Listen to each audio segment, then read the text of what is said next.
Up from Slavery by Booker T. Washington. Chapter 1. A Slave Among Slaves. I was born a slave on a plantation in Franklin County, Virginia. I am not quite sure of the exact place or exact date of my birth, but at any rate I suspect I must have been born somewhere and at some time. As nearly as I have been able to learn, I was born near a crossroads post office called Hales Ford, and the year was 1858 or 1859. I do not know the month or the day. The earliest impressions I can now recall are of the plantation and the slave quarters, the latter being the part of the plantation where the slaves had their cabins. My life had its beginning in the midst of the most miserable, desolate, and discouraging surroundings.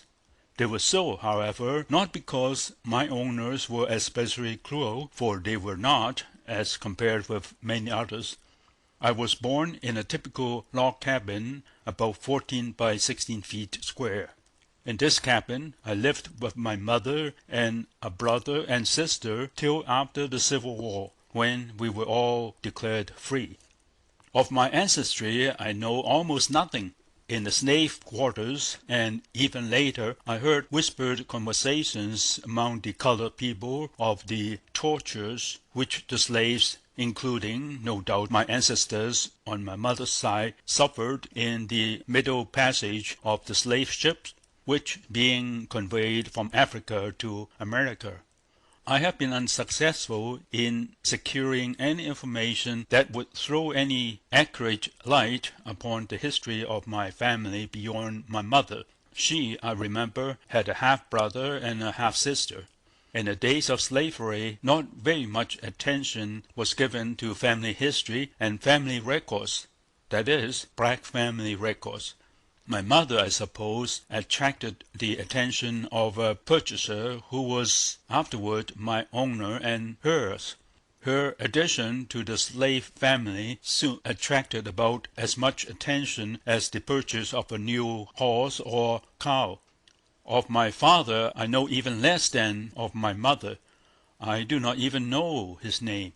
I have heard reports to the effect that he was a white man who lived on one of the nearby plantations.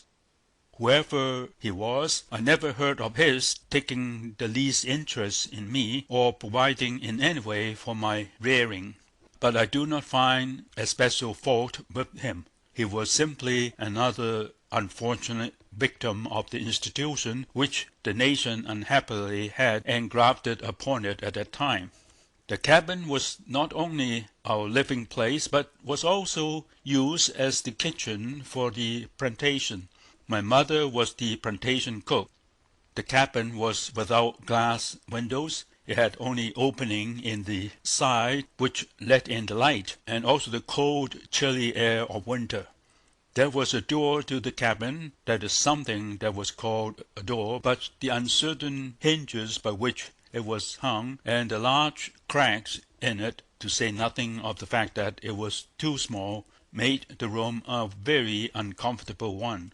In addition to these openings, there was, in the lower right-hand corner of the room, the cat-hole, a contrivance which almost every mansion or cabin in Virginia possessed during the antebellum period. The cat-hole was a square opening about 7 by 8 inches, provided for the purpose of letting the cat pass in and out of the house at will during the night. In the case of our particular cabin, I could never understand the necessity for this convenience, since there were at least a half-dozen other places in the cabin that would have accommodated the cats. There was no wooden floor in our cabin, the naked earth being used as a floor. In the center of the earthen floor there was a large, deep opening covered with boards, which was used as a place in which to store sweet potatoes during the winter.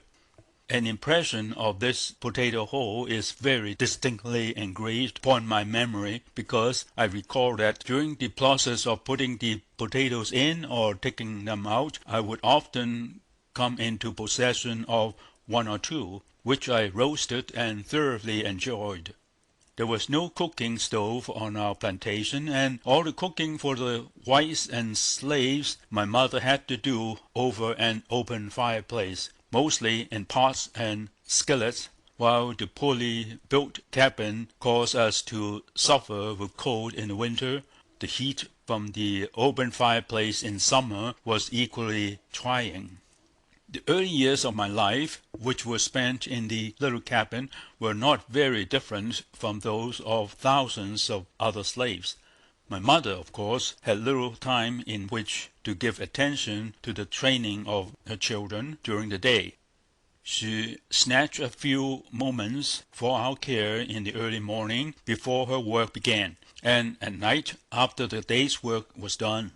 One of my earliest recollections is that of my mother cooking a chicken late at night and awakening her children for the purpose of feeding them. How or where she got it I do not know. I presume, however, it was procured from our owner's farm. Some people may call this theft. If such a thing were to happen now, I should condemn it as theft myself. But taking place at the time it did, and for the reason that it did, no one could ever make the belief that my mother was guilty of thieving. She was simply a victim of the system of slavery. I cannot remember having slept in a bed until after our family was declared free by the Emancipation Proclamation. 3 children, John, my old brother, Amanda, my sister, and myself, had a pallet on the dirt floor, or, to be more correct, we slept in and on a bundle of filthy rags laid upon the dirt floor. I was asked not long ago to tell something about the sports and pastimes that I engaged in during my youth. Until that question was asked, it had never occurred to me that there was no period of my life that was devoted to play. From the time that I can remember anything, almost every day of my life had been occupied in some kind of labor, though I think I would now be a more useful man if I had had time for sports. During the period that I spent in slavery, I was not large enough to be of much service.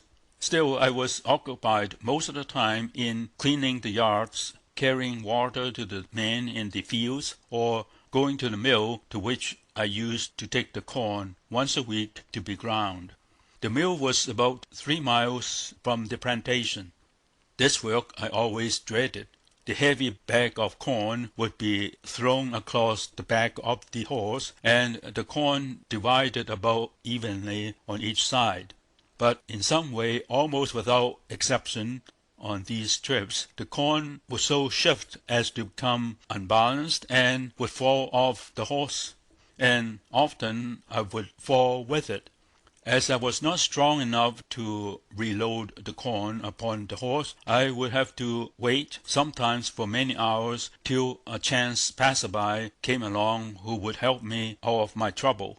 The hours while waiting for some one were usually spent in crying. The time consumed in this way made me late in reaching the mill, and by the time I got my corn ground and reached home, it would be far into the night. The road was a lonely one, and often led through dense forests. I was always frightened. The woods were said to be full of soldiers who had deserted from the army, and I had been told that the first thing a deserter did to a negro boy when he found him alone was to cut off his ears. Besides, when I was late in getting home, I knew I would always get a severe scolding or a flogging. I had no schooling whatever while I was a slave, though I remember on several occasions I went as far as the schoolhouse door with one of my young mistresses to carry her books. The picture of several dozen boys and girls in a schoolroom engaged in study made a deep impression upon me, and I had the feeling that to get into a schoolhouse and study in this way would be about the same as getting into paradise. So far as I can now recall, the first knowledge that I got, or the fact that we were slaves and that freedom of the slaves was being discussed, was early one morning before day, when I was awakened by my mother kneeling over her children and fervently praying that Lincoln and his armies might be successful, and that one day she and her children might be free. In this connection, I have never been able to understand how the slaves throughout the South, completely ignorant as were the masses so far as books or newspapers were concerned, were able to keep themselves so accurately and completely informed about the great national question that were agitating the country. From the time that Garrison, Lovejoy, and others began to agitate for freedom, the slaves throughout the South kept in close touch with the progress of the movement. Though I was a mere child during the preparation for the Civil War and during the war itself, I now recall the many late-at-night whispered discussions that I heard my mother and the other slaves on the plantation indulge in. These discussions show that they understood the situation and that they kept themselves informed of events by what was termed the grapevine telegraph. During the campaign, when Lincoln was first a candidate for the presidency, the slaves on our far-off plantation, miles from any railroad or large city or daily newspapers, knew what the issues involved were. When war was begun between the North and the South, every slave on our plantation felt and knew that though other issues were discussed, the primal one was that of slavery. Even the most ignorant members of my race on the remote plantations felt in their hearts with a certainty that admitted of no doubt that the freedom of the slaves would be the one great result of the war if the Northern armies conquered. Every success of the Federal armies and every defeat of the Confederate forces was watched with the keenest and most intense interest. Often the slaves got knowledge of the results of the great battles before the white people received it. This news was usually gotten from the colored man who was sent to the post office for the mail. In our case, the post office was about 3 miles from the plantation, and the mail came once or twice a week. The man who was sent to the office would linger about the place long enough to get the drift of the conversation from the group of white people who naturally congregated there, after receiving their mail, to discuss the latest news. The mail carrier on his way back to our master's house would as naturally retail the news that he had secured among the slaves, and in this way they often heard of important events before the white people at the big house, as the master's house was called.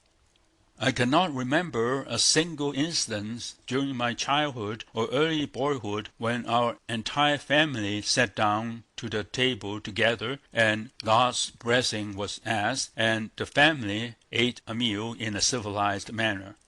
On the plantation in Virginia, and even later, meals were gotten by the children very much as dumb animals get theirs. It was a piece of bread here and a scrap of meat there. It was a cup of milk at one time and some potatoes at another. Sometimes a portion of our family would eat out of the skillet or pot, while someone else would eat from a tin plate held on the knees, and often using nothing but the hands with which to hold the food. When I had grown to sufficient size, I was required to go to the big house at meal times to fan the flies from the table by means of a large set of paper fans operated by a pulley. Naturally, much of the conversation of the white people turned upon the subject of freedom and the war, and I absorbed a good deal of it. I remember that at one time I saw two of my young mistresses and some lady visitors eating ginger cake in the yard. At that time those cakes seemed to me to be absolutely the most tempting and desirable things that I had ever seen, and I then and there resolved that if I ever got free the height of my ambition would be reached if I could get to the point where I could secure and eat ginger cakes in the way that I saw those ladies doing. Of course, as the war was prolonged, the white people in many cases often found it difficult to secure food for themselves. I think the slaves felt the deprivation less than the whites, because the usual diet for slaves was cornbread and pork, and these could be raised on the plantation. But coffee, tea, sugar, and other articles which the whites had been accustomed to use could not be raised on the plantation, and the conditions brought about by the war frequently made it impossible to secure these things. The whites were often in great straits. Parched corn was used for coffee, and a kind of black molasses was used instead of sugar. Many times nothing was used to sweeten the so-called tea and coffee. The first pair of shoes that I recalled wearing were wooden ones. They had rough leather on the top, but the bottoms, which were about an inch thick, were of wood. When I walked they made a fearful noise, and besides this they were very inconvenient, since there was no yielding to the natural pressure of the foot. In wearing them one presented an exceedingly awkward appearance.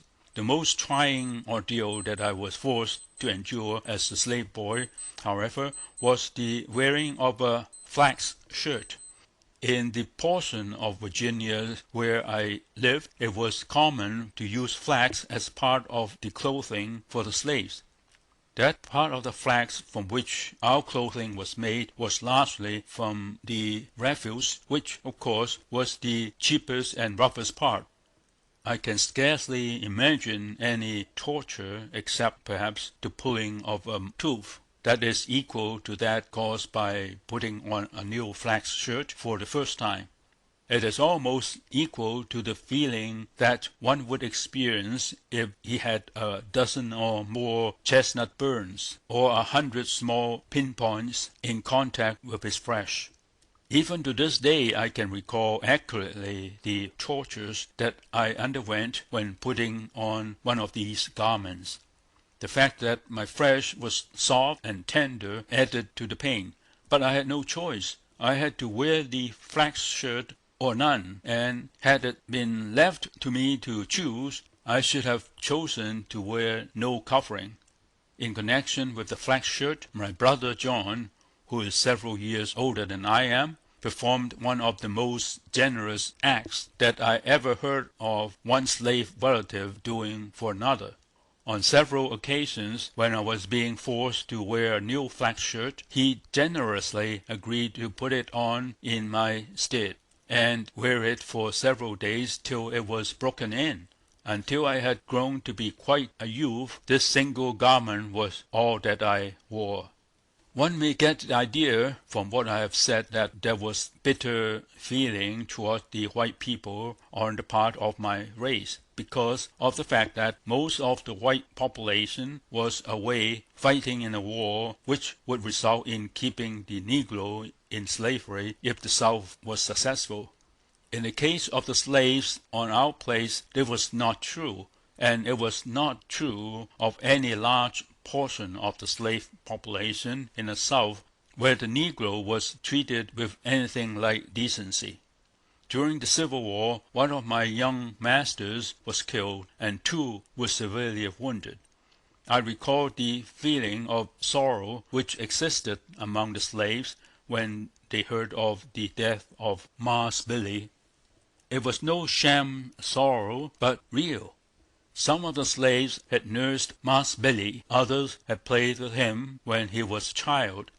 Mas Billy had begged for mercy in the case of others when the overseer or master was thrashing them. The sorrow in the slave quarters was only second to that in the big house when the two young masters were brought home wounded. The sympathy of the slaves was shown in many ways. They were just as anxious to assist in the nursing as the family relatives of the wounded. Some of the slaves would even beg for the privilege of sitting up at night to nurse their wounded masters. This tenderness and sympathy on the part of those held in bondage was a result of their kindly and generous nature. In order to defend and protect the women and children who were left on the plantation when the white males went to war, the slave who was selected to sleep in the big house during the absence of the males was considered to have the place of honor.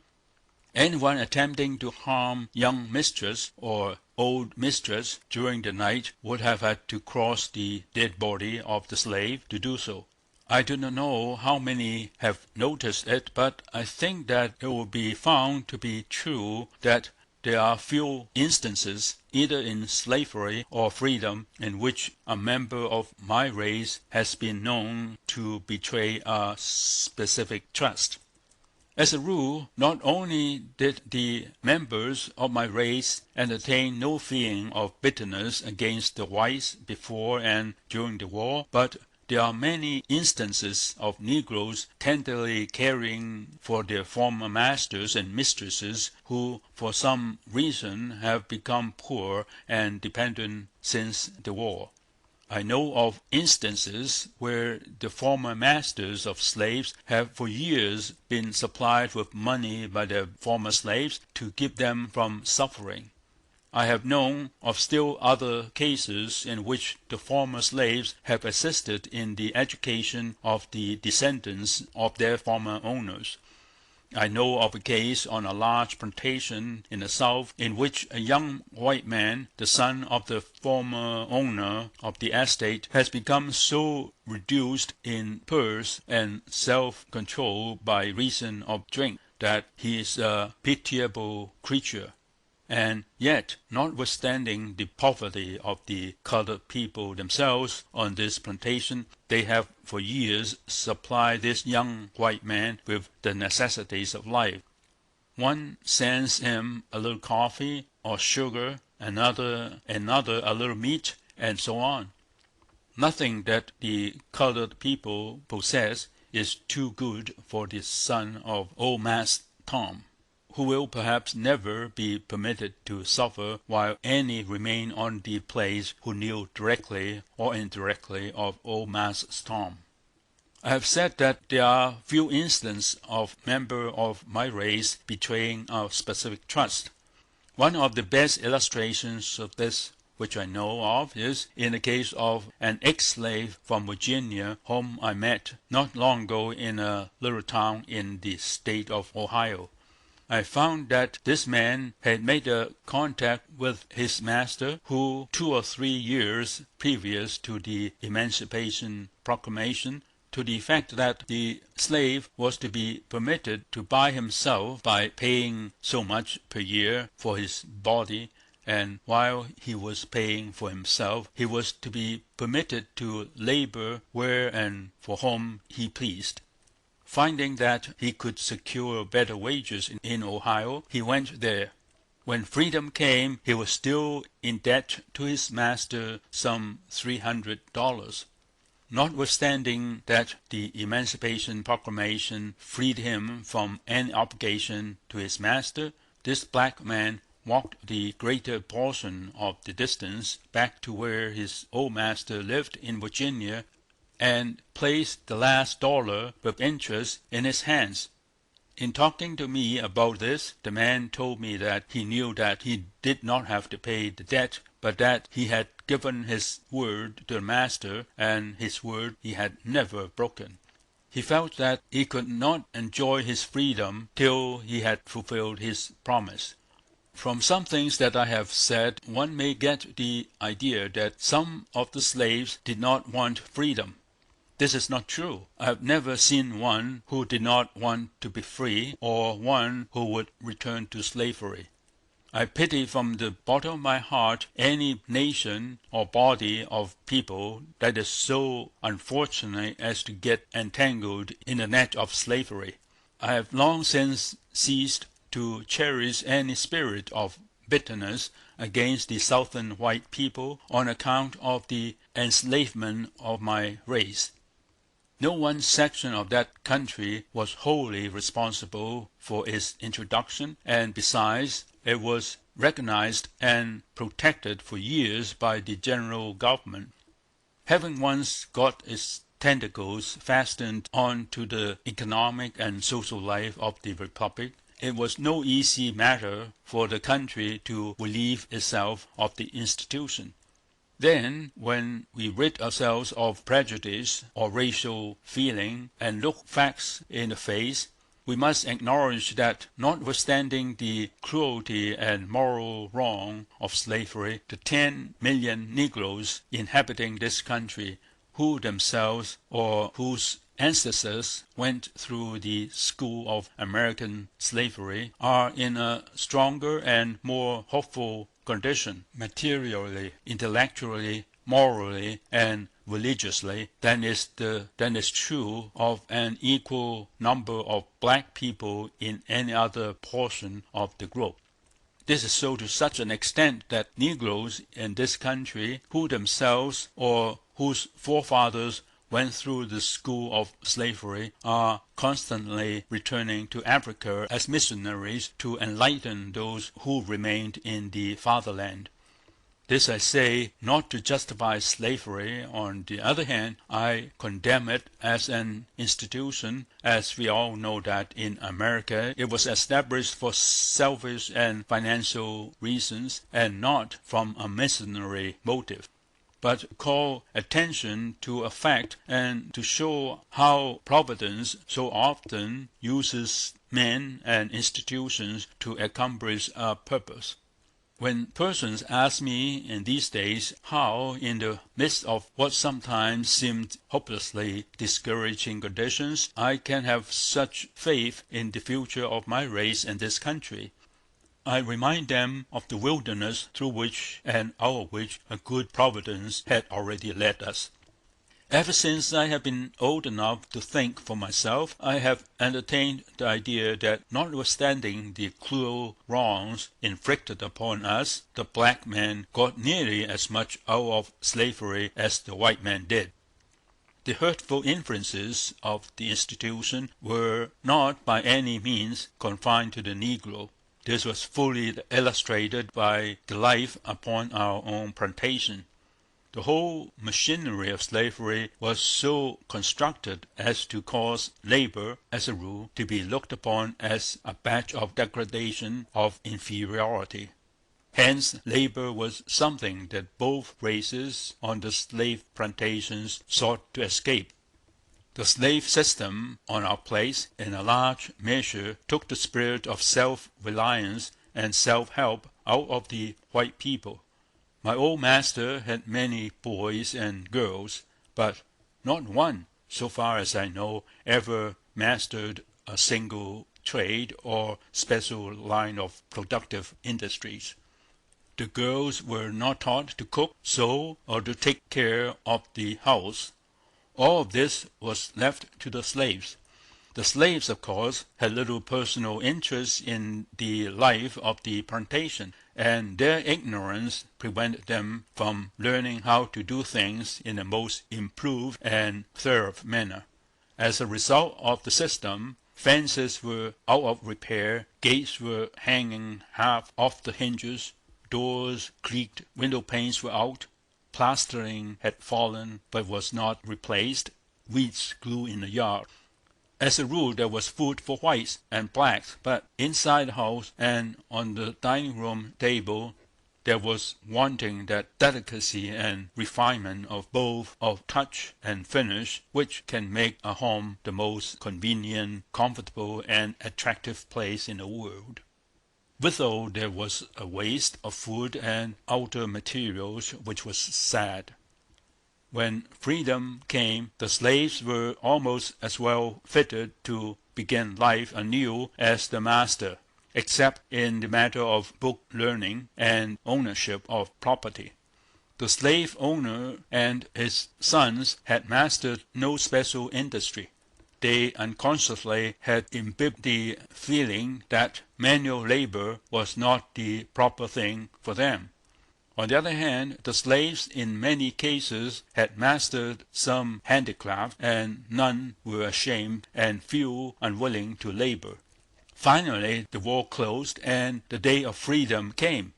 It was a momentous and eventful day to all upon our plantation. We had been expecting it. Freedom was in the air, and had been for months. Deserting soldiers returning to their homes were to be seen every day. Others who had been discharged or whose regiments had been paroled were constantly passing near our place. The grapevine telegraph was kept busy night and day. The news and mutterings of great events were swiftly carried from one plantation to another. In the fear of Yankee invasions, the silverware and other valuables were taken from the big house, buried in the woods, and guarded by trusted slaves. Woe be to any one who would have attempted to disturb the buried treasure. The slaves would give the Yankee soldiers food, drink, clothing, anything but that which had been specifically entrusted to their care and honor. As the great day drew nearer, there was more singing in the slave quarters than usual. It was bolder, had more ring, and lasted later into the night. Most of the verses of the plantation songs had some reference to freedom. True, they had sung those same verses before, but they had been careful to explain that the freedom in these songs referred to the next world, and had no connection with life in this world. Now they gradually threw off the mask, and were not afraid to let it be known that the freedom in their songs meant freedom of the body in this world. The night before the eventful day, word was sent to the slave quarters to the effect that something unusual was going to take place at the big house the next morning. There was little, if any, sleep that night, all as excitement and expectancy. Early the next morning, word was sent to all the slaves, old and young, to gather at the house, in company with my mother, brother, and my sister, and a large number of other slaves. I went to the master's house. All of our master's family were either standing or seated on the veranda of the house, where they could see what was to take place and hear what was said. There was a feeling of deep interest, or perhaps sadness, on the faces, but not bitterness. As I now recall the impression they made upon me, they did not at the moment seem to be sad because of the loss of property, but rather because of parting with those whom they had reared and who were in many ways very close to them. The most distinct thing that I now recall in connection with the scene was that some man who seemed to be a stranger, in brackets a United States officer, I presume, made a little speech and then read a rather long paper, the Emancipation Proclamation, I think. After the reading, we were told that we were all free and could go when and where we pleased.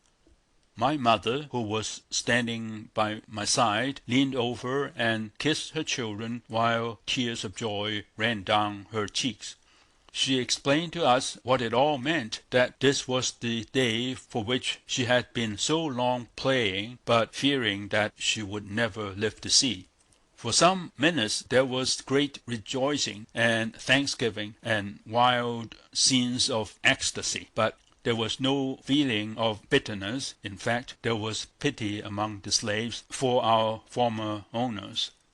The wild rejoicing on the part of the emancipated colored people lasted but for a brief period. for I noticed that by the time they returned to their cabins there was a change in their feelings. The great responsibility of being free, or having charge of themselves, or having to think and plan for themselves and their children, seemed to take possession of them. It was very much like suddenly turning a youth of 10 or 12 years out into the world to provide for himself. In a few hours the great question with which the Anglo-Saxon race had been grappling for centuries had been thrown upon these people to be solved. These were the questions of a home, a living, the rearing of children, education, citizenship, and the establishment and support of churches. Was it any wonder that within a few hours the wild rejoicing ceased and a feeling of deep gloom seemed to pervade the slave quarters? To some it seemed that now that they were in actual possession of it, freedom was a more serious thing than they had expected to find it. Some of the slaves were 70 or 80 years old. Their best days were gone. They had no strength with which to earn a living in a strange place and among strange people, even if they had been sure where to find a new place of abode. To this class the problem seemed especially hard. Besides, deep down in their hearts there was a strange and peculiar attachment to old masters and to old misses, and to their children, which they found it hard to think of breaking off. Of these they had spent in some cases nearly half a century, and it was no light thing to think of parting. Gradually, one by one, stealthily at first, the older slaves began to wander from the slave quarters back to the big house to have a whispered conversation with their former owners as to the future. End of Chapter 1.